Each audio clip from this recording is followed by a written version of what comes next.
저희 은혜와 진리 장로교회는 복음으로 세상을 변화시키자는 교회의 비전 아래 세워진 주님만을 섬기는 아름다운 교회입니다. 주일 예배 말씀은 구본진 목사님이십니다. 설교 말씀을 들으시는 중에 하나님의 풍성하신 은혜가 함께 하시길 바랍니다.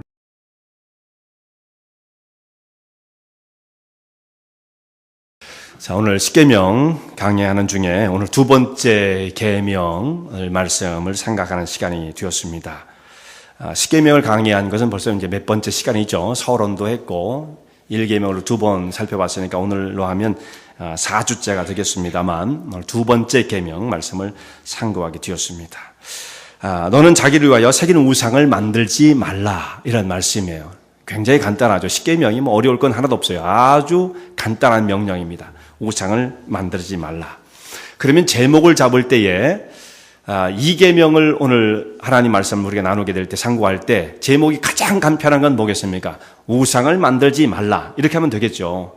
근데 여러분 제목을 한번 보세요. 여기 있죠. 하나님을 형상화하지 말라. 되게 어렵게 했어요.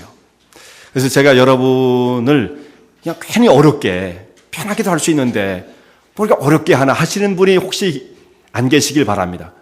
저도 될 수 있으면 쉽게 하고 싶어요. 근데 이것은 그냥 우상을 만들지 말라는 단순한 명령이 아니에요. 하나님을 형상화하지 말라고 하는 좀 더 그 속에 깊은 내용을 가지고 있는, 그래서 우리 좀 잘 살펴봐야 할 말씀입니다. 그래서 오늘 여러분이 좀 더 귀눈을, 두 눈을 쫑긋 세우고 설교에 집중을 해 주시기를 부탁을 드리겠습니다.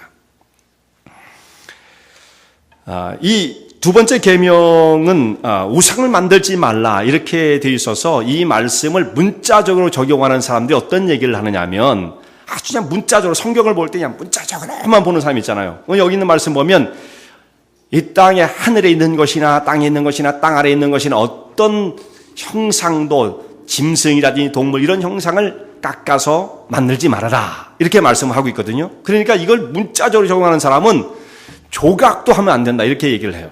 조각도 하면 안 된다.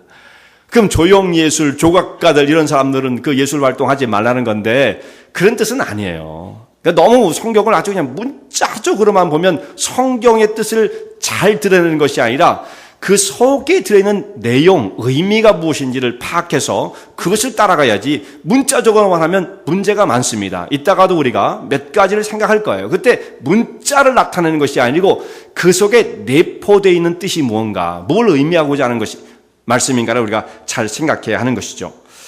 이것은 어떤 조각이라든지 이런 공예품, 그 형태를 만드는 거, 그런 것을 만들지 말라는 말씀은 아니에요. 이 말씀은 섬김의 대상, 숭배의 대상으로 뭘 만들지 말아라, 그러니까 우상을 만들지 말아라, 그런 뜻이 되어지는 것입니다. 그런데 단순하게 우상을 만들지 말라 이 말씀으로만 이 두 번째 계명을 이해하게 되어지면 벌써부터 여러분이 어렵다 이렇게 생각하는 것 같은데 좀 잘 들으셔야 됩니다. 오늘 이 두 번째 계명을 우상 만들지 말아라 이렇게만 우리가 이해하게 되면 쉽죠, 물론. 그런데 그렇게 되면 어떤 문제가 남느냐 하면 1계명과 2계명의 차이가 없어져요. 그죠? 자, 우상을 만들지 말아라, 우상 섬기지 말라는 얘기 아닙니까? 그렇다면 1계명이 뭐예요? 나 외에 다른 신을 내게 있게 말지니라. 그러니까 다른 신 섬기지 말아라는 말씀이죠. 그것도 우상 섬기지 말라는 말씀입니다. 세상에 오직 참다운 신은 하나님 한 분이시니 그 하나님을 섬겨라. 1계명이잖아요. 두 번째는 우상 섬기지 말아라. 그럼 거의 같단 말이죠. 의미가 같아요. 그렇지만 이 말씀은 전혀 뜻이 다른 겁니다. 그래서 이것을 캐톨릭 천주교에서는 어떻게 했냐면 1계명과 2계명을 하나로 그냥 묶어버렸어요. 이건 같은 거야, 이렇게 생각을 하는 거죠. 같지 않습니다. 1계명은 오직 천지 모든 만물을 지으신 전능하신 하나님이 한 분 계시다, 그분만이 참신이다라는 말씀이고, 두 번째 오늘 우리가 살펴본 이 말씀은 그 하나님을 어떻게 섬길 것인가, 이런 문제예요. 하나님을 어떻게 섬겨야 할 것인가, 하나님은 어떤 분인가. 그래서 우리 물론 지난주에도 하나님, 유일하신 하나님이라면 우리가 하나님을 어떻게 섬길 것인가에 대한 말씀을 상고했어요. 근데 오늘은 좀 더 다른 각도에서 2계명에서 말씀하고 있는 그 하나님을 어떻게 섬길 것인가, 이 말씀을 하고 있는 우리 이 계명을 오늘 상고하고자 하는 것입니다. 근데 사람들은 말이죠, 일반적으로 어떤 자기가 섬기는 신에 대해서 그 신을 형상화하기를 좋아합니다. 무슨 뜻이냐면 어떤 모양을 만들어 놓고 그 앞에 가서 절하는 걸 좋아해요. 그래서 대부분의 종교가 다 형상이 있죠. 불교도요, 원래는 그 형상을 만들면 석가모니가 나 형상 좀 만들어줘 했겠어요? 안 했다고요, 불교도. 불교는 종교라기보다 사실 철학인데 나중에 바뀌면서 이것이 그렇게 종교화 되다 보니까 사람들은 어떤 보이는 형태를 좋아하거든요. 그래서 그 앞에 가서 실제로 보이는 그 대상 앞에 절을 하거나 경배를 하고 싶어 하는 겁니다. 여러분 그걸 깎아놨다고 그래가지고 뭐 돌로 만들었는지 여러 가지로 만들죠. 돌로 만들고 철로 만들고 노수로 만들고 그렇게 상을 만들어 가서 절을 하면 석가가 좋아하겠어요? 그런 건 아니란 말이에요. 석가는 사실상 그건 종교라기보다는 굉장히 철학적인 부분이 나중에 종교화됐죠. 근데 이렇게 사람이 어떤 눈에 보이는 대상을 만들기를 좋아해요. 왜냐하면 안 보이면 어떤 생각이 들어요? 막연하다는 생각이 들죠. 막연하다. 손에 잡히질 않아. 우리하고 너무 차원이 달라. 그래서 그 대상이 누군지를 모르겠어요. 그러니까 너무 마음속에 말이요 공허하다고 생각하는 거예요. 그래서 눈에 보고 만질 수 있고 내가 언제든지 찾아가면 그 자리에 딱 항상 있고, 우상이 사람이 좋아하는 것은 안정감이 느껴져요. 내가 좋아하는 시간, 내가 원하는 시간 가면 딱 거기에 우상이 있단 말이에요. 찾아가면 거기에 그런 대상을 찾고자 하는 겁니다. 그래서 우상을 만드는, 이렇게 형상을 만드는 것입니다. 이것이 자기가 섬기고자 하는 그 대상인 신을 쉽게 만날 수 있다라고 생각하고 친근감을 느끼게끔 되어지는 것입니다. 그런데 하나님께서 말씀하시는 바는 내가 원하는 대로, 그러니까 사람이죠. 예배자가 원하는 대로 하나님을 마음대로 바꾸면 안 된다 이거예요. 각색하지 말라라는 뜻입니다. 변형시키지 말라는 뜻입니다. 자기 사람들은 맞아요. 이렇게 하나님을 섬기면 좋겠어. 이게 더 좋은 방법이야. 나름대로 자기들이 방법을 고안을 해내는데 그것이 그 중에 하나가 이렇게 형상을 만드는 거예요. 근데 그렇게 하면 안 된다 이거죠. 하나님은 하나님으로서 섬겨야지 자기가 그것을 마음대로 바꾸어서 자기의 기준과 그 수준으로 끌어내려가지고 하나님을 섬기면 안 된다라는 말씀입니다. 만약에 우리가 그런 형상을 만들게 되어지면 내 세계 속으로, 내가 지금 살고 있는 이 세계 속으로 내가 감각할 수 있는, 사람에게 느끼고 이해할 수 있는 정도의 그 수준으로 하나님을 어떻게 하나요? 끌어내리는 거죠. 그리고 그 형상을 만든 그 자체에 하나님을 부여해놓고 밀어넣는 거예요. 당신은 여기 들어가 있어요. 그런 거잖아요. 생각해 보세요. 그죠? 어떤 형상을 만들었다. 이게 하나님이다 생각하면 여기 들어가 있어요. 들어가 있어. 그리고 나서 그 형상을 막 경배를 하는 거예요. 그렇다면 하나님은 어떻게 하는 겁니까? 자기 마음대로 제한을 시키는 거죠. 내가 원하는 모습대로 하나님을 막 변형시키는 것이 되어지는 것입니다. 근데 사람이 그렇게 하길 원해요. 참 이상하지 않습니까? 사람이 부족하기 때문에 그렇죠. 우리가 초월적인 것, 그런 것을 잘 이해하지 못하니까 우리의 세계로 신을 끌어내리고자 하는 시도, 이것이 형상을 만드는 것이다. 좀 이해하실 수 있죠? 네, 그런 거예요. 그런데 이제 하나님께서는 왜 우상, 이 형상을 만들지 말라라고 엄히 말씀하시니까, 이게 이제 두 번째 계명 아닙니까? 만들지 말아라. 명령을 내리신다는 말씀이에요. 형상을 만들지 말라는 것은, 형상을 만들게 되면 이미 그 형상은 하나님을 섬기고자 만든 형상일지 모르지만 그들의 목적은, 그러나 이제 하나님이 아니에요. 이제 그 형상은 더 이상 하나님이 아니죠. 결국 그 형상을 만들어 놓고 하나님을 섬긴다고 해도 이 사람은 결국은 다른 신, 우상을 섬기는 결과가 되어지고 마는 것입니다. 자, 우리가 섬기는 하나님은 어떤 분이십니까? 천지 모든 만물을 지으신 분이요, 전능하신 분이죠. 절대자 하나님이십니다. 뿐만 아니라 하나님께서는 그렇게 높은 곳에 계실 뿐만 아니라, 그러니까 절대자, 초월적인 분이죠. 근데 그 하나님은 우리를 구원하신 분이에요. 구원하신 분. 이스라엘 백성도 똑같이 적용이 되어지죠. 천지 모든 만물을 지으신 하나님이시고, 또 이스라엘 백성들을 애굽의 종살이 400년에서 건져내신 구원자 하나님이십니다. 이제 이들을 건져내시고 난 다음에 하나님께서 하나님의 백성으로 살아갈 기본적인 원리, 그 말씀을 주시는데 그것이 십계명이다 말씀을 드렸죠. 이스라엘들 애굽에서 나와가지고 홍해를 건넌 다음 신광야에 도착했을 때 그때가 한 3개월쯤 지난 다음이다. 모세가 시내산에 올라가서 40일간 있고 난 다음에 이 계명을 받았으니까 3개월 플러스 40일 그 정도의 이 하나님 말씀이 주어진 거예요. 십계명이 그들에게 주어진 것입니다. 그때 이 계명을 주실 때에 하나님께서 어떤 방법과 어떤 모습으로 이 말씀을 하셨는가에 대해서 성경에서 자세히 기록하고 있습니다. 성경에 출애굽기에도 이 말씀이 기록되어 있고 오늘은 이제 신명기의 말씀을 우리가 봤잖아요. 똑같아요. 거기 보면 뭐 하나도 거의 토시도 안 틀립니다. 근데 우리가 신명기를 오늘 보게 되는 것은 그 배경을 조금 더 자세히 설명하고 있기 때문에 오늘 본문을 신명기로 옮긴 것뿐이죠. 말씀은 똑같아요. 이 계명 너희를 위해서 우상을 만들지 말라. 근데 거기에 하나님께서 어떤 모습으로 이 계명을 주셨는가를 말씀할 때 한 장 앞으로 가면 우리 신명기 5장을 읽었는데 한 장 앞으로 가면 신명기 4장을 여러분 한번 보시기 바랍니다. 4장 11절 성경을 꼭 여러분 예배 드릴 때 함께 참고하실 수 있기를 바랍니다. 4장 11절 한번 보세요. 앞장 한 장 넘어가면 되죠. 제가 한번 볼게요. 너희가 가까이 나와서 산 아래 서니 그 산에 불이 붙어 화염이 충천하고 유암과 구름과 흑암이 덮였는데 이런 모습이 나와요. 그러니까 이 시내산 혹은 호렙산이라고 합니다. 똑같은 거예요. 뭐 시내산을 하든 호렙산은 상관없습니다. 그 산에 불이 붙었어요. 근데 이 불이 어느 정도였느냐? 화염이 충천했다. 충천은 하늘까지 닿았다는 뜻입니다. 그냥 엄청난 그 기세의 불이 산에 붙어 있는 거예요. 지금 그 불기둥이 엄청났던 거겠죠. 그리고 그것만 있는 것이 아니고 유암과 구름과 흑암이 덮였다. 이런 말씀을 하고 있습니다. 그때에 하나님께서 화염 중에 말씀을 하시는 거예요.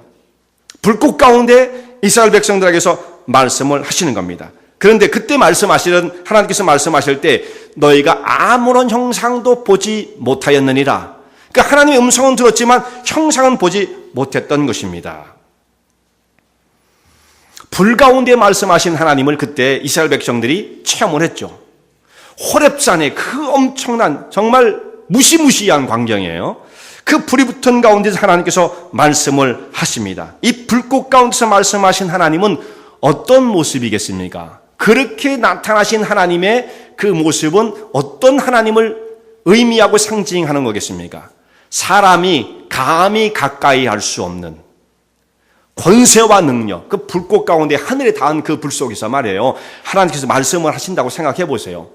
감히 그 앞에 어떤 사람이 두려워서 설 수가 있겠습니까? 이스라엘 백성들이 감히 두려워서 아무도 거기 가까이 올 생각도 못하고 하나님 우리에게 말씀하지 마옵소서, 모세에게 말씀하옵소서, 우리가 다 죽을까 하나이다. 이제 그런 두려움을 표현하지 않습니까? 근데 그만큼 하나님은 이렇게 사람이 상상할 수 없는, 감히 가까이 갈 수 없는 그런 권세와 능력을, 위엄을 지닌 분으로서 말씀을 하고 있는 거죠. 그리고 이제 불꽃만 있었던 것이 아니고 거기에 유암과 흑암이 있어요. 이거 다 구름입니다. 유암과 흑암. 깜깜한 구름이 아주 빽빽하게 그 산을 꽉 덮고 있었다. 그런 뜻이에요. 위는 불이 있고 그 산은 구름으로 덮였어요. 구름으로 덮여있는 그 가운데 또 하나님 말씀하시는 거죠. 구름 가운데 덮여있는 이 모습은 뭐겠습니까?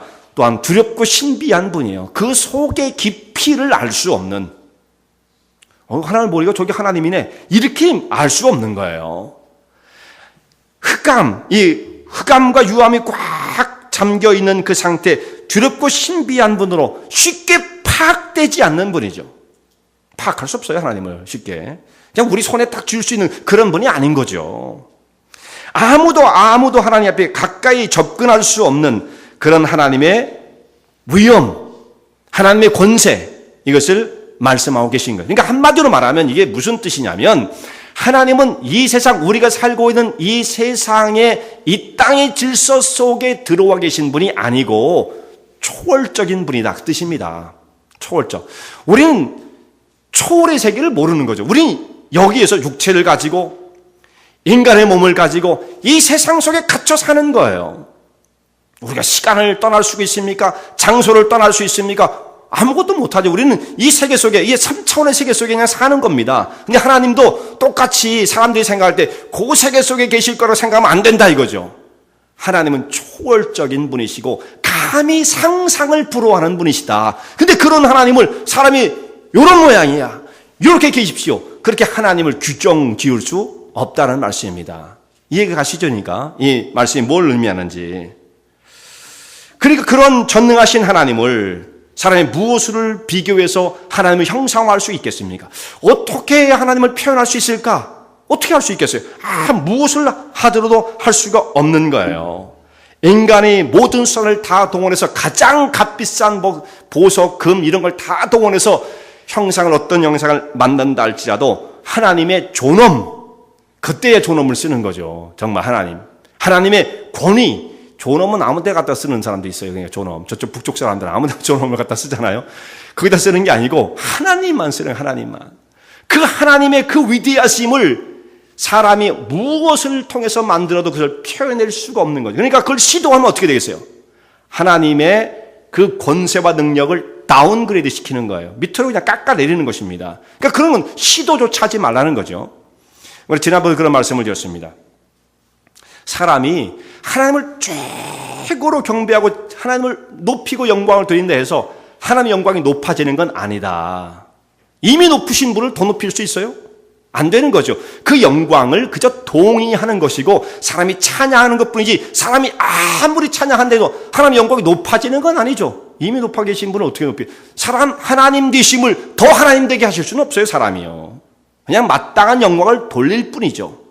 그렇게 계셔야 할 하나님을 사람이 만약에 이런 형상을 만드는 시도를 하게 되어지면 하나님을 다운그레이드 시켜버리는 거예요.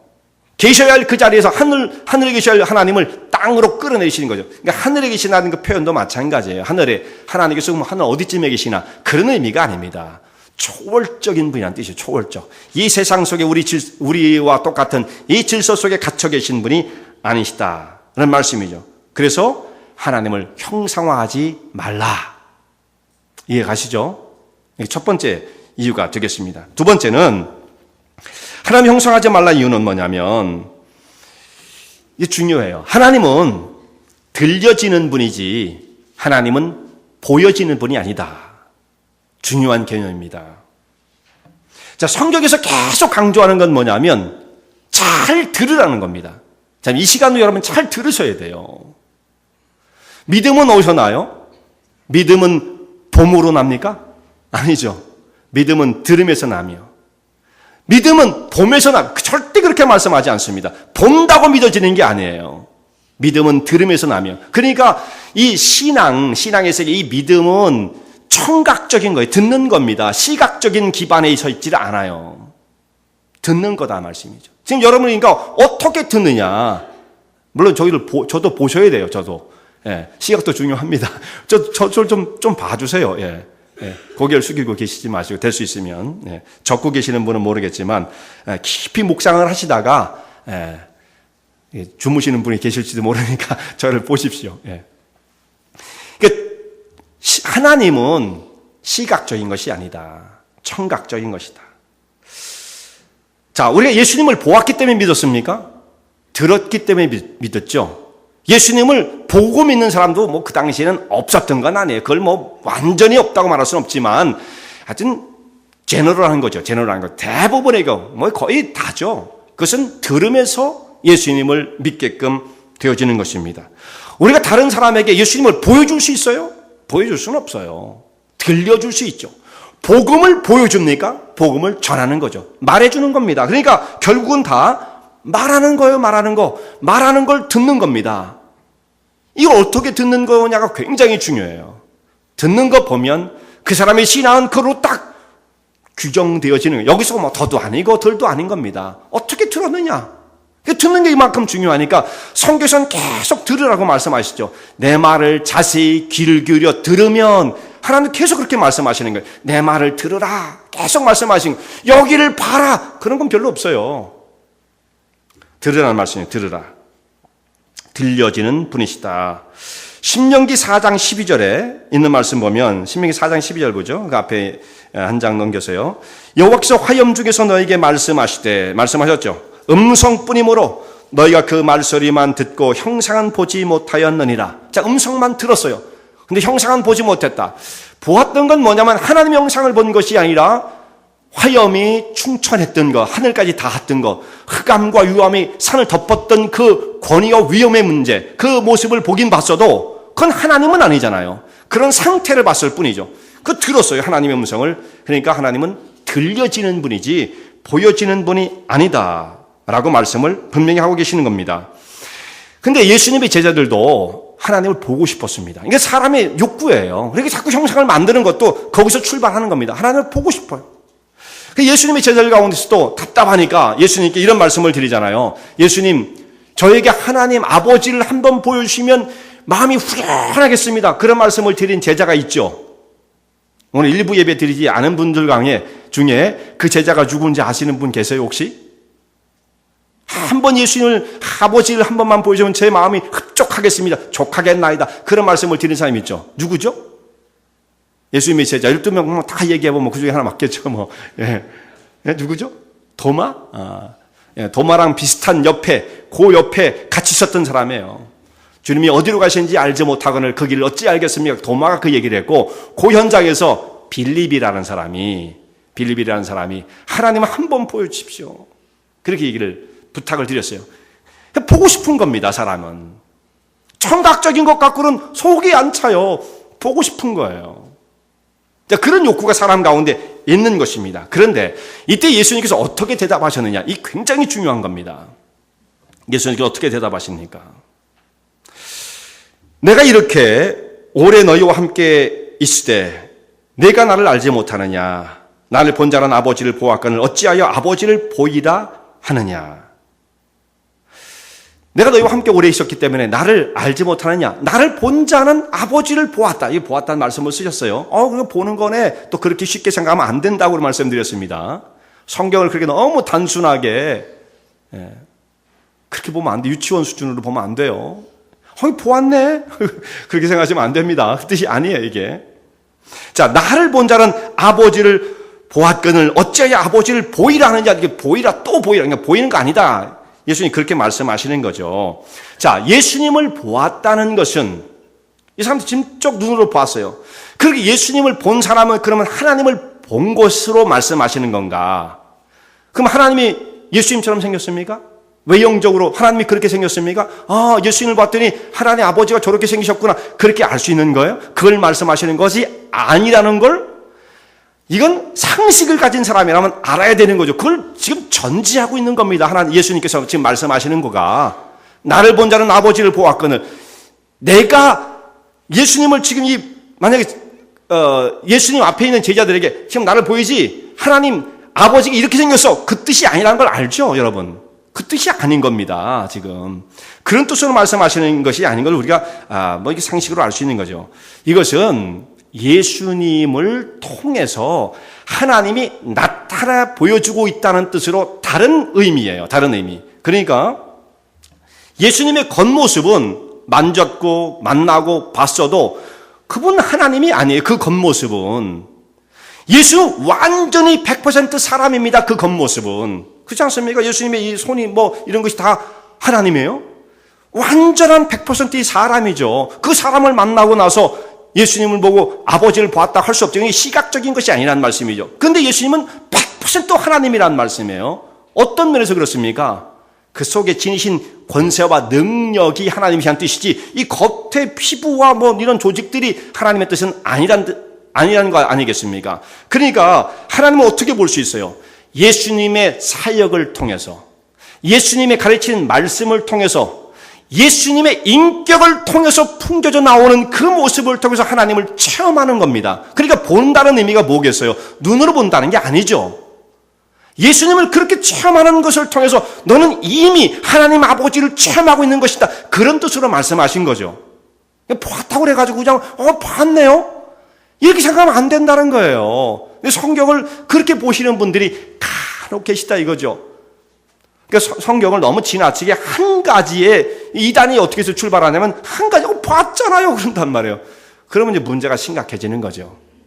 그렇게 보시면 안 됩니다. 성경 전체적인 흐름, 신학적 배경을 바탕으로 해서 좀 봐야 되기 때문에 그러니까 성경 공부가 필요한 거예요. 성경 공부가 이 시간에 그런 걸 다 말씀드릴 수 없잖아요. 예수님의 가르침과 사역과 인격을 통해서 하나님의 모습이 계시되어진다. 그러니까 결국은 예수님의 이 말씀을 통해서 뭘 가르쳐 주시는 거냐면 나를 봐라! 하나님을 볼 수 있다. 그런 뜻이 아니란 말씀이죠. 내게 잘 들으라. 그런 개념이 더 가까운 겁니다. 그죠? 내 행하는 모든 모습들을 잘 깨닫고 파악하라. 그런 뜻으로 말씀하시는 것이 봐 여기 하나님이야. 그런 뜻이 아니라는 걸 누가 모르겠습니까? 그러니까 결국은 뭡니까? 보고자 시도하는 것이 아니라 듣고자 시도해야 한다. 그런 뜻이에요. 이게 중요한 겁니다. 우리 신앙의 세계가 바로 그거예요. 어떤 사람 엉뚱한 사람들은 보고자 하죠. 그럼 그런 상황 어떻게 됩니까? 신비주의에 빠지는 겁니다. 신비주의. 봤다고 그러는 사람들 위험한 사람들이에요. 뭘 봤어요 보기는. 보는 게 중요한 게 아니라니까요. 오히려 들어야 된다. 또 듣는다고 그래가지고 또 맨날 신령한 음성을 들었다고 너무 또 그러는 사람도 그것도 문제예요. 예, 그것도 문제입니다. 신비한 걸 추구하는 사람들 문제예요. 객관적으로 하나님께 우리에게 말씀하신 그 말씀에 비추어서 오늘 내가 서 있는 이 현장 속에 하나님께서 어떤 뜻을 갖고 계실 것인가를 깨닫고 찾아가는 것이지 신비하게 또는 무슨 말씀을 들려주세요. 또 소프라노, 테너로 하나님이 말씀하신 걸 듣고 싶다. 그런 걸 추구하면 신비주의에 빠진다 이거죠. 그렇게 하지 마세요. 하나님이 그렇게 그 사람에게만 독특하게 말씀하시는 분이 아니시라는 거죠. 여기 잘못하면 신비주의에 빠지는 겁니다. 자, 세 번째. 하나님을 형상화하지 말라고 하시는 하나님의 뜻은 뭐냐면 형상을 만들게 되어지면 형상을 만들 그 사람은 우상숭배로 딱 연결되어지게끔 되어 있습니다. 자, 형상을 만드는 것 자체가 금지 조항이죠. 하면 안 되는 거예요. 그런데 혹시 이것을 어기고 형상을 만들어서 하나님을 섬긴다고 해도 나 하나님을 섬기기 위해서 하나님을 잘 섬기기 위해서 형상을 만든 거예요. 그렇게 해도 그 사람은 거기서 멈추지 않고 바로 우상숭배로 빠지는 거예요. 이 형상을 만든 것 자체도 우상숭배지만 이 사람은 아예 이젠 하나님 이름도 부르지 않는, 여기서 불러도 물론 소용없죠. 그러니까 여기서 넘어가는 건 아무것도 아닌 겁니다. 그냥 훌쩍 넘어가 버리고 마는 것입니다. 자, 신명기 4장 19절을 한번 여러분 보세요. 이제는 19절. 4장 19절. 또 두렵건대 내가 하늘을 향하여 눈을 들어 1월 성신 하늘 위에 군중 곧 너희 하나님 여호와께서 천하 만민을 위하여 분정하신 것을 보고 미혹하여 그것에 경배하며 섬길까 하노라. 자, 19절에 무슨 말씀이냐면 형상을 만드는 사람들은 거기서 치우쳐서 더 나아가 그런 것들을 보고 미혹이 되어 경배하고 섬길까 하노라. 우상숭배라는 말씀이죠. 형상 만드는 사람 여기에 빠져들기가 너무나 쉽다. 그런 뜻입니다. 그러니까 제 2계명이 뭐냐면 형상을 만들지 마라. 우상 만들지 말아라. 그 뜻은 우상을 만드는 자는 결국은 우상숭배에 빠지는 거예요. 우상숭배는 사실상 우상숭배하지 말라는 그 계명은 1계명에 속해 있다고 봐야 되는 거죠. 하나님 한 분 외에 다른 신이 없으니까. 2계명은 하나님 어떻게 섬길 것이냐. 근데 우상을 만들어 섬기게 되면, 형상을 만들어 섬기게 되면 1계명을 범하는 것으로 급속히 빨려들어가니까 2계명은 1계명을 지킬 수 있는 울타리와 같은 역할을 해주는 거죠. 하나님은 어떻게 섬길 건가. 조금 어려운 개념이지만 말이죠. 그 하나님은 어떤 분인가를 잘 파악해 여기서 벗어나면 이제 그 사람은 우상숭배를 하게 되고 다른 신을 쫓아갈 수 있게 되는 위험에 빠지는 거예요. 그러니까 그렇게 하지 말아라 말씀을 하시는 거죠. 자, 이런 예가 성경 가운데 나옵니다. 우상을 섬기는 그 모습으로 우상숭배 타락으로 빠졌던 모습이 성경 가운데 나오는데 출애굽기 32장에 나오는 말씀이죠. 출애굽기 32장에 보면 이스라엘 백성들이 이제 광야를 거쳐가지고 홍해를 건너가지고 광야에서 나왔잖아요. 이때 요때가 언제냐면 모세가 시내산에 올라간 다음입니다. 시내산에 올라가 40일 있었어요. 40일 만에 내려오는데 모세가 잠깐 자리를 비운 그 사이에 이스라엘 백성들 가운데 동요가 막 일어나요. 동요가. 어떤 동요가 일어나냐면 우리를 인도해 주었던 모세가 어디 갔는지 모르겠다. 우리의 인도자인 모세가 어디 갔는지 모르겠다. 리더십이 공백이 생긴 거죠. 우리를 인도할 자는 누구인가? 근데 여러분, 이들을 인도한 자는 모세가 아니죠, 사실은. 하나님이죠, 하나님. 하나님께서 구름 기둥, 불 기둥을 가지고 이 백성들을 정말 친히 인도하여 홍해를 건너게 하시고 광야 가운데 끌어가시고 이 모든 그 출애굽의 여정들을 하나님의 손길 가운데 다 지키시고 이들을 인도해 주셨기 때문에 하나님이 인도하신 거죠. 근데 그 역할을 모세라는 리더를 통해서 그들에게 그 지시를 하신 거 정도인 거예요. 그러니까 모세가 최종적 인도자는 아니지 않습니까? 하나님을 섬기는 거죠. 그런데 눈에 보이는 모세가 없다 이거 지금. 눈에 보이는 모세가 없으니까 불안 가운데 빠지게 됩니다. 우리를 인도하던 모세는 어디 있는지 우리는 알 수 없고, 그렇다면 우리는 이 광야에서 어디로 가야 할지 알 수 없으니까 눈에 보이는 대상을 만들어 달라. 이걸 가지고 아론에 와서 막 아우성을 치게 됩니다. 그러니까 아론은 이 사람들은 그러니까 리더로 보질 않았던 거예요. 아론은 모세가 없으니까 막 우왕좌왕하다가 눈에 보이는 대상을 만들지 못하면 우리는 이 광야에서 어디로 갈지 모르니까 신을 하나 만들어라. 그래가지고 아우성을 치니까 아론이 할 수 없이 그럼 너희들이 원하는 게 뭐냐? 우리가 금송아지를 만들어야겠다. 가지고 너희는 갖고 있는 금들을 다 가지고 와라. 그래서 금을 모아가지고 백성들이 자발적으로 낸 겁니다. 금을 만들어가지고 그것을 부어서 금송아지를 만들었다. 이렇게 말씀되어 있죠. 그래서 금송아지를 만들었어요. 금송아지를 만들어 놓으니까 백성들이 뭐라고 그러냐면, 여기 이 대목이 굉장히 중요합니다. 이 백성들이 뭐라고 그러냐면, 야, 금송아지다! 이렇게 말하지 않았어요. 이 사람들이 뭐라고 그랬느냐 하면, 이스라엘아, 이는 너희를 애굽 땅에서 인도하여낸 너희 신이로다. 이 백성들이 금송아지를 앞에 두고 외쳤던 말이 그것입니다. 여기가, 이 금송아지가, 이것은 우리를 애굽 땅에서 인도해낸 우리의 신이다. 우리의 신이란 뜻이 뭐냐면 우리의 하나님이란 뜻이야. 하나님, 엘로힘, 하나님. 히브리 성경엔 그렇게 되어 있습니다. 우리의 하나님이시다. 그렇게 이 사람들이 외쳤던 것입니다. 그러니까 하나님을 안 섬기겠다는 게 아니에요. 우리를 이끌어 오신 그 하나님이 이 금송아지의 형상으로 형상화되어 있다라는 뜻이죠. 하나님을 안 섬기겠다는 뜻이 아닙니다. 이들은 자기들이 구원을 받았다는 것을 부정할 수 없어요. 애굽을 나왔어요. 홍해를 건넜어요. 이 드라마틱한 구원의 역사를 경험한 사람들이 나 구원받은지 몰라요 하는 사람이 어디 있겠습니까? 광야까지 왜 나왔어요? 구원받았으니까 나온 거예요. 이 사람들 하나님의 생생한 역사를 다 경험한 사람들이니까 그것을 부정할 수 없어요. 그럼에도 불구하고 잠시 눈앞에 모세라는 리더십이 사라지고 난 다음에 눈에 보이는 대상이 필요했던 것입니다. 그러니까 이 사람들이 이렇게 어리석기 그지없는 거죠. 이들은 금송아지를 만들고 우리는 하나님을 지금부터는 안 섬기고 이 금송아지를 우리의 하나님으로 섬길 것입니다라고 생각했던 것이 아닙니다. 하나님을 섬기겠다는 거예요. 이 금송아지를 통해서. 그래서 아론이 뭐라고 말을 하냐면, 아론이 내일은 여호와의 절이리니 그런 말씀을 하죠. 하나님의 이름이 계속 나옵니다. 우리의 하나님이고 내일은 여호와의 절이리니 그날 내일 같이 모여서 우리가 여기에 경배를 하고 축제를 벌이자. 그래서 그 다음날 사람들이 백성들이 다 모이게 되어집니다. 그래서 그 금송아지를 앞에 세워놓고 축제를 벌였는데 먹고 마시고 뛰놀고 즐거워했다.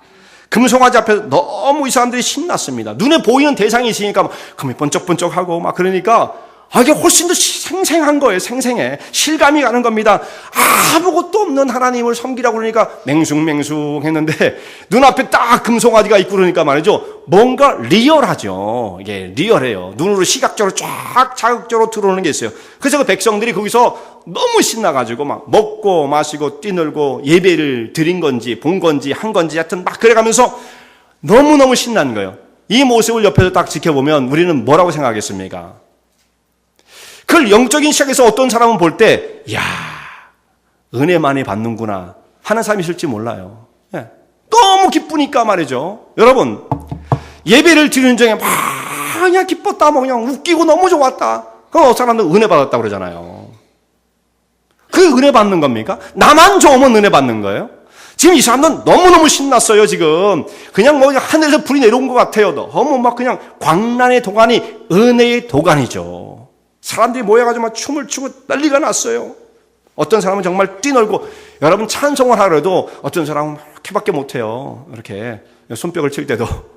그러잖아요? 어떤 사람은 아예 그냥 꼭 눈 감고 있고. 근데 여기에 모인 사람들은 그 차원을 초월했습니다. 뛰놀고 막 춤을 추고 그냥 어떤 영이 임한 거죠, 영이. 너무 신났어요. 은혜 받았어요. 근데 은혜 받은 겁니까, 이게? 나만 신나면 되는 거예요? 그게 아니죠. 우리 예배를 너무나 잘못 이해할 때가 있습니다. 내가 신나고 내가 기쁘면 은혜를 받았다고 생각하면 이건 아주 큰 오산이에요.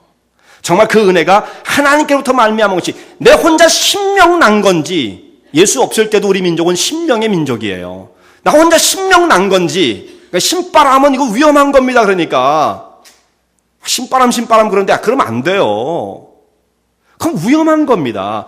하나님의 은혜 가운데에서 심령이 새로워져서 정말 그 속에 이 세상에 어떤 것을 경험할 수 없었던 그런 하나님의 은총 가운데 영혼이 새로워져야지, 신바람이 어디서 왔는지도 모르는지 정체도 모르는데 너무 신났다, 위험하다 이거죠. 지금 이 사람들이 그 모습이에요. 그러니까 하나님께서 모세를 부르십니다.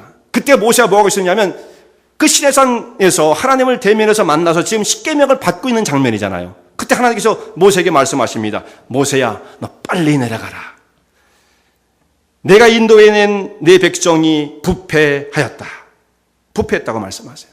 저희들이 타락했다. 이거 타락했다. 은혜 받았다고 하나십니다. 타락했어요. 그리고 하나님께서 이 타락한 우상을 만들고 제2계명을 어긴 이 사람들 향해서 하나님께서 뭐라고 말씀하시냐면, 하나님께서 내가 이들을 진멸해 버리겠다. 그게 진멸당할 죄라는 것을 말씀하시죠. 진멸당할 죄예요. 그게 뭐 실수할 수도 있고 저럴 수도 있죠. 그 자기 생각이죠. 하나님께서는 이 백성들 내가 그들을 진멸해 버리겠다 그렇게 말씀하십니다. 그리고 너로 큰 민족을 다시금 이루겠다. 이 백성은 안 돼 보니까 그때 이제 모세가 하나님 앞에 기도를 드리자, 하나님께서 이 백성을 다 광야에 끌어내서 다 죽인다고 한다면 하나님의 이름이 어떻게 되겠습니까? 이방 백성들이 하나님을 얼마나 비웃겠습니까? 구원할 힘이 없어서 광야에서 다 죽였다고 말하지 않겠습니까? 하면서 하나님께 간청을 드려서 이들을 진멸하는 건 하지 않으시죠. 그때 한 3만 명 정도가 물론 이 백성들이 죽임을 당하게 되어집니다. 자, 이렇게 우상을 만드는 죄가 진멸당할 죄라는 것을 말씀하고 있어요. 자, 우상을 만들어서 하나님을 섬기지만, 하나님을 섬긴다고 그러면 이 사람들 여호와의 절일 하나님 앞에 모였다고 생각하는 겁니다. 그렇지만 이들은 하나님이라고 말을 했어도 짐승이 어떻게 하나님 될 수 있겠어요? 금송아지가. 사람이 얼마나 어리석으냐면 그게 순간에 딱 돌아서면 말이죠, 그 금송아지 형상을 보고 하나님이라고 막 꿇어엎드려 막 절하는 겁니다. 이게 어리석음이에요. 사람이 부적 넣고 다니는 사람이 부적, 시뻘건 글씨로 뭐 써놓고 여기다 붙여놓으면 무슨 효력을 발휘해요? 근데도 그게 막 절절매전의 사람들이, 교육받은 사람도 그렇습니다. 부적 넣고 다니면서 이걸 어떻게 잘못하면 부정 탄다고 그러고, 어떤 사람은 굿하는 사람이에요. 굿하는 사람. 뭐 몇백만 원짜리 굿은 굿도 아니에요. 한국에서 보니까 억대굿이에요. 억대굿. 야, 도대체 어떻게 하길래 억대굿을 하느냐. 그 사람이 그래서 억대굿을 하려면, 그러니까 억대가 뭐냐면 1억 원, 그러니까 10만 불은 더 이상 줘야 된다는 얘기예요. 10만 불 이상 굿 한 번 하는데, 근데 그 정도의 자금을 동원할 수 있는 사람이라고 한다면 그 사람이 학식도 있을 거고 재산도 있는 사람이고 생활이 안정된 사람이에요. 그렇게 어리석은 사람이 아닐 거라고 보여지죠. 그러나 사람의 영혼이 얼마나 어리석고 미련한지 억대굿을 하고도 사기굿을 당하고 몇십억씩 잃어버린다는 말씀이죠. 그런 일들이 지금 신문에도 보도되지 않습니까? 그러니까 사람이 똑똑한 것처럼 보여도 그 영적인 무지함 가운데 빠지면 여기 이 세계 속에 그냥 붙잡혀버리고 마는 것입니다. 사람이 얼마나 어리석습니까? 돌, 나무, 쇳덩어리 이것으로 막 형상을 만들어놓고 그 앞에 가서 절을 하는데, 사람을 생각할 때 안정감이 느껴지고 친근감이 느껴지고 나와 가까운 거리에 있는 신으로 만질 수도 있고 볼 수도 있다고 그렇게 생각해서 그것을 더 좋아할지는 모르지만, 좀 더 냉정하게 생각하면 돌 조각이고 쇠 조각 앞에 그냥 갖다 서놓으면 가만히 서 있는 그 돌 앞에 사람이 꾸벅꾸벅 엎드려서 절을 하고, 이게 얼마나 어리석은 것입니까? 그리고 어떤 형상은 짐승이나, 여기는 짐승. 어떤 데는 버러지 형상, 로마서에 그렇게 말씀하고 있잖아요. 버러지 형상으로 바꾸었다. 버러지 형상. 뭐 기어가는 뭐 송충이 같은 걸 만들어 놓고 그게 꾸벅꾸벅 절을 하고, 이게 얼마나 사람이 미련한 것인가. 그걸 말씀해 주고 있는 거죠. 그래서 이렇게 우상, 형상을 제작하기 시작하면 그 사람은 급속도로 우상 숭배에 빠지게 되어지는 것입니다. 또 한 가지 예가 있어요. 또 한 가지 예가 있는데, 솔로몬이 죽고 난 다음에 이스라엘 백성들이 양쪽으로 나눠지게 되죠. 북쪽과 남쪽으로 나눠지게 되는데, 북쪽 이스라엘은 성전이 없어요. 북이스라엘. 여로보암이라는 사람이 북쪽을 다스렸잖아요. 근데 나라에 반역을 일으켜가지고 나라는 두 쪽을 딱 내가지고 임금이 되긴 됐는데, 걱정거리가 뭐냐면 이 북쪽에 나를 따라온 북이스라엘의 시민이 되어진 그 사람들이 하나님을 섬겼던 사람들이니까 절기만 되면 1년에 3차례는 최소한 3차례 그 하나님의 절기를 지켜서 성전으로 가야 되거든요. 예루살렘을 가야 됩니다. 그러니까 예루살렘을 자꾸 왔다 갔다 하게 되어지면 우리가 원래는 다윗의 그 왕권을 인정하고 그 밑에 살았던 다윗의 나라의 시민들이었는데 어쩌다가 우리가 여로보암의 시민이 되었나. 우리가 하나님을 섬기던 사람인데 이러면 안 되지. 그렇게 마음이 돌아설까 봐 불안한 마음 때문에 이들을 어떻게 하면 밑으로 내려가지 않게 할 수 있을까? 그 궁리를 했습니다. 그러니까 정권의 정통성이 없으니까 그런 장치들을 만들어야 되죠. 그래서 생각한 것이 여로보암이 어떤 생각을 했냐면 예루살렘에 가지 않게 하는 방법을 만들자. 그래서 단은 맨 북쪽입니다. 베델은 그 북이스라엘 종교의 한 중간쯤 되죠. 거기다가 이 단과 베델의 금송아지를 만들어 놓고 너희가 예루살렘까지 이 바쁜 데 가지 않아도 된다. 교통비 들지, 시간 많이 들지, 경비 많이 들지, 가지 말아라. 대신에 단과 베델에 모여가지고 우리 하나님을 섬길 수 있어. 애굽에서 우리를 건져낸 우리의 신을 섬길 수 있다. 출애굽기 32장 똑같은 말씀이죠. 그래가지고 단과 베델에 금송아지를 세웠습니다. 그랬더니 이스라엘 백성들이 어떻게 됐어요? 아무도 예루살렘에 가고자 하는 사람이 없어요. 간편하거든요. 불만이 없습니다. 오히려 더 좋다 하는 사람도 있었을 거예요. 예루살렘 성전에 가봐야 거기 가야 건물은 있는데 하나님이 보이는 게 아니잖아요. 하나님이. 그런데 단과 베델에 가면 금송아지가 번쩍번쩍 있으니까 훨씬 더 친근감이 있고 생생해요. 생생해. 거리감이 없어요. 내가 언제든지 찾아가면 거기에 신이 나를 맞아줄 것 같은 생각을 간다는 말씀이에요. 그러니까 전혀 백성들이 불만이 없습니다. 그래서 단과 베델에 모여서 금송아지를 섬기기 시작했어요. 이게 우리가 금송아지가 우리 신이라 했던 것이 아니라 하나님을 대치시켜 놓은 거죠. 하나님을 이런 방법으로 섬기자. 그런데 그렇게 되고 나니까 어떻게 됐어요? 북이스라엘은 급속도로 우상숭배로 빨려 들어가는 거죠. 그런 겁니다. 급속도로 우상숭배로 빠져들어가가지고 결국 이 사람들은 바알의 나라가 돼버리고 말았어요. 바알 얼마나 섬깁니까? 아합이라는 왕이 바알을 섬기고 아세라를 섬기고 그렇게 돼서 결국은 우상숭배 때문에 아수르에서 722년에 남쪽 유다보다 한 140-50년 전에 먼저 망하게 되어지죠. 우상숭배의 결과였다는 말씀이에요. 그러니까 하나님을 형상화하는 그것은 우상숭배로 빨려 들어가는 길이 되어진다. 그러므로 하나님 형상을 만들지 말라는 뜻입니다. 자, 오늘 이 계명, 그러면 우리하고 별로 관계가 없어요. 그죠? 왜냐하면 우리는 형상 안 만들으니까. 누가 형상을 만들어가지고 형상 붙이고 다니고 그런 사람 없잖아요. 그러니까 이 계명은 우리하고 별로 관계가 없을 것처럼 보인다. 이런 말씀이죠. 그렇다고 한다면 이 계명이 정말 제일 잘 지켜지는 계명이냐? 그렇지 않습니다. 십계명 가운데 가장 범하기 쉬운 죄가 저는 이 계명이라고 생각해요. 다른 것도 위험이 있지만 이 계명이야말로 가장 범하기 쉬운 죄가 되어지는 것입니다. 왜냐하면 이것은 사람이 하나님을 섬기는 방법을 자신의 기준과 자신의 형편에 맞추어서 하나님을 그 높고 존귀하신 영광의 그 자리에 모셔두지 아니하고 이 땅의 세계로 자기의 기준, 자기의 법으로 하나님을 끌어내려 나와 거의 비슷한 세계 속에 초월해 계신 그 하나님을 나와 비슷한 세계 속에 감각할 수 있는 그런 정도의 모습으로 하나님을 다운그레이드 하는 것이 바로 이 계명을 어기는 거예요.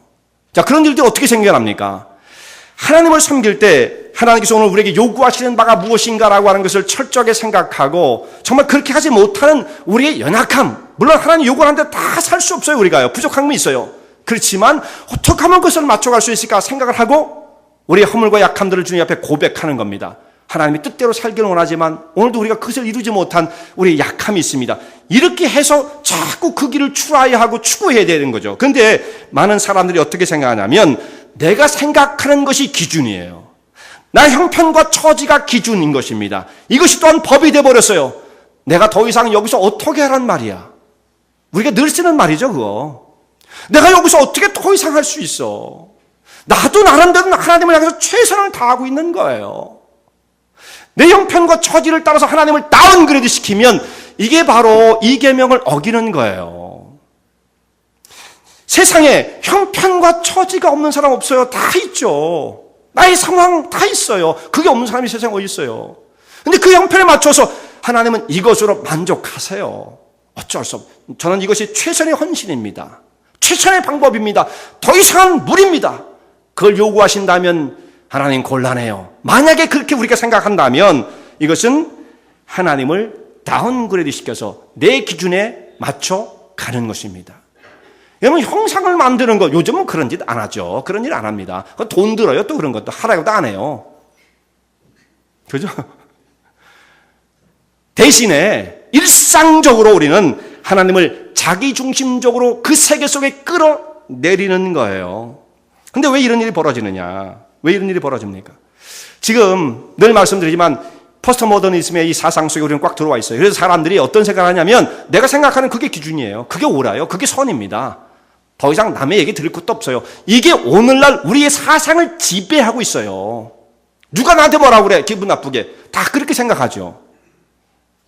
이 사상이 그냥 우리의 모든 삶을 지배하고 있는 것입니다. 그러니까 하나님을 섬기는 것도 내 기준에 맞으면 되는 거예요. 뭘 더 요구해요, 하나님. 그렇게 생각하는 겁니다. 자, 이렇게 내 중심 속에 있는 이 생각, 이게 뭡니까?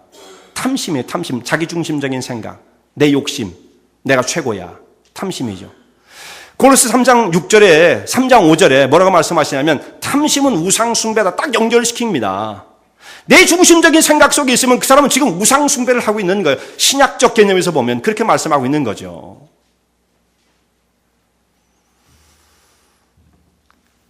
그런데 또 어떤 사람은 오늘 시간이 좀 많이 갔지만 1시간쯤 설교한다고 생각하고 그냥 푹 마음 놓고 들으십시다. 네.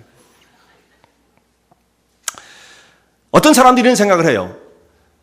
내가 지금 교회를 다니고 하나님을 믿는 백성이 되었는데 내가 어떻게 우상 숭배냐? 좀 지나친 거 아닌가? 난 매주 그래도 교회 가려고 애를 쓰고 어떨 땐 못 갈 때도 있지만 근데 안 가고 싶어서 안 가는 건 아니고 뭐 그건 뭐 별로 중요한 문제는 아니지만 말이죠. 절대적인 건 아니니까 그래도 내가 교회를 다니고 그렇게 애를 쓰고 집사요, 장로요, 뭐 무슨 직분이고 목사요, 뭐 다 이렇게 하는데 그렇게 교회 가서 예배를 드리는 그 사람이 내가 어떻게 우상 숭배자냐? 나는 아니다, 크리스찬이다 이렇게 생각을 하는 분이 계실지 몰라요. 그런 사람들이 대부분 우상 숭배자들입니다. 왜 그러냐? 이게 어떻게 가능해요? 자, 이스라엘 백성들의 예를 들을 수가 있어요. 자, 이스라엘 백성들은 100%가 다 하나님을 섬기는 사람들이에요. 100%. 예외가 없어요, 여기서는. 좀 주이시들 거의 대부분이 그 주대이즘 속에 들어있는 사람들 지금도 그런데 이때 당시에 이 성경이 기록될 당시 그 다음에 유대가 망할 때 그때쯤에는 100%가 다 하나님의 백성이라고 자기가 다 생각하고 있었어요. 예루살렘에 아직도 성전이 서 있습니다. 매일마다 매일 제사를 드립니다. 매일 제사 드리는 게 뭐예요? 상번제라고 그래요. 상번제. 아침과 저녁으로 제사를 드리는 거예요. 매 안식일날 제사를, 매 절기 때 제사를 드려요. 이렇게 해서 제사를 늘 드리고 성전을 늘 들어다니는 사람들이니까 우리는 하나님의 백성이라는 생각을 안 하고 살았던 적이 없어요. 그런데 하나님께서는 뭐라고 말씀하시냐면 야, 이 우상 숭배자들아, 우상을 버리고 내게로 돌아오라. 하나님의 탄식이 그거였어요. 그러니까 이 두 가지를 퍼펙트하게 하는 거예요. 하나님을 섬긴다고 하면서도 철저하게 우상 숭배 가운데 빠져 있을 수가 있다는 거죠. 이거의 전문가가 이스라엘 백성들입니다. 그렇다면 오늘날도 이 전문가가 우상을 섬기는 사람들은 아예 그건 생각할 필요도 없어요. 어떻게 하겠습니까? 그 사람은 우리의 영역 밖인데 이건 하나님을 섬긴다고 하는 사람들 가운데 일어나는 그 우상 숭배를 금지하는 거죠. 하나님을 섬긴다고 하면서도 자기의 기준, 내 틀, 내 기준, 더 이상 이것은 무리야. 무슨 더 헌신을 바라요? 이렇게 만약에 우리가 하나님 앞에서 생각을 하고 있다고 한다면 그 기준 속에 사로잡힌 그 사람은 결국은요, 우상 숭배자들은 원래 자기 기준과 그 아집 속에 빠져드는 겁니다. 그게 우상 숭배, 그게 탐심이잖아요. 원래 그 세계 속에 사는 거예요.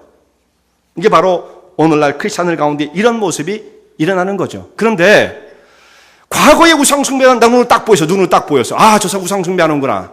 그런데 지금은 이걸 잘 모릅니다. 그러니까 자기하고도 내가 우상 숭배를 하는지 안 하는지를 잘 몰라요. 그런데 이게 얼마나 심각한 거냐. 내가 우상 숭배를 하는지 안 하는지 모르면 모른다고 해서 그 사람이 죄가 면제되는 것은 결코 아닌 거죠. 그것조차 모르는 자가 있지 않겠어요? 우상 숭배하는데도 너 그것조차 모르느냐? 근데 하나님께서 우상 숭배하는 자에게 뭐라고 말씀을 하십니까? 뭐라고 말씀하십니까? 자, 우리 본문으로 돌아오겠어요? 신명기 5장 9절 말씀 보세요. 그들에게 절하지 말며 그것들을 섬기지 말라. 나 여호와가 너희 하나님은 질투하는 하나님인즉 나를 미워하는 자의 죄를 갚되 아비로부터 아들에게까지 3, 4대까지 이르게 하거니와. 자, 몰랐어도 뭐 그건 관계없잖아요. 이런 우상숭배 가운데 빠지는 사람, 하나님은 질투하는 하나님이니까 나를 미워하는 자의 죄를 갚되, 우상숭배하는 자죠. 이런 사람의 죄를 갚되 아비로부터 아들에게까지 3, 4대까지 이르게 한다. 이 말씀을 경고하십니다. 이건 옛날 얘기니까 뭐 안 믿어도 될까요? 어떻게 생각하세요? 근데 그 뒤에 것은 옛날 얘기라도 믿고 싶죠. 10절 말씀 한번 보세요. 나를 사랑하고 내 계명을 지키는 자에겐 천대까지 은혜를 베푸느니라. 이건 옛날 얘기라도 좀 믿고 싶죠. 너무 이중적이죠, 우리가. 예. 옛날 얘기가 아니잖아요.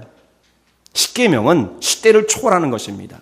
십계명은 시대를 초월하는 거예요. 만약에 우리가 이 계명을 어렵고 무겁게 느낀다고 한다면 그 사람은 예수 믿는 구원의 그 자체를 나는 무겁고 힘든 것으로 여기는 겁니다. 이 계명이 난 너무 무거워서 그대로 살 수 없어요 하는 사람은 그 구원의 길을 포기하는 사람이야. 왜냐하면 하나님께서 구원받은 백성에게 하나님 백성을 살 가장 기본적인 도리, 프린시플, 베이직을 가르쳐 주신다는 말씀이죠. 난 근데 이게 힘들어요. 그런 사람은 난 예수 믿는 게 싫어요. 마찬가지나 다름이 없어요. 똑같아요. 근데 하나님의 계명은 무거운 것이 결코 아니죠. 이게 사람을 얽매게 하고 힘들게 만드는 것이 아니라 사람을 그야말로 자유케 하는 것이고 축복의 길로 이끌어 가신 겁니다. 3, 4대까지 하나님께서 죄를 물으시겠다는 건 3, 4대밖에 안 돼요. 사실은 하나님 얼마나 긍휼이 크신 분이냐면 나를 사랑하고 나를 경외하며 나를 바르게 경배하는 자에게는 내가 1000대까지 은혜를 베푸느니라. 자, 그런 예비해 놓으신 하나님의 은혜와 사랑이 있습니다. 결코 이 계명은 무거운 것이 아니고 우리를 괴롭히기 위해서 주신 것이 아니라 성도를 축복하시기 위한 하나님의 예비하심이에요. 이 가운데 살면 그 사람은 하나님의 베푸시는 은혜와 사랑으로 충만케 되어집니다. 하나님을 마음을 다해 사랑하는 것, 내 기준을 버려야 돼요. 나는 안 돼요. 이거밖에 못해요. 그런 생각은 여러분 버리셔야 됩니다. 근데 지금은 그것이 다 지배하고 있죠. 바로 그것이 우상숭배다라는 말씀이에요. 하나님이 예비하신 풍성한 은혜의 세계를 향해서 나가시고 최고의 경배를 드리시는 가운데 정말 오늘 주님이 예비하신 은총의 세계로 나가시는 주의 종들 되시기 바랍니다.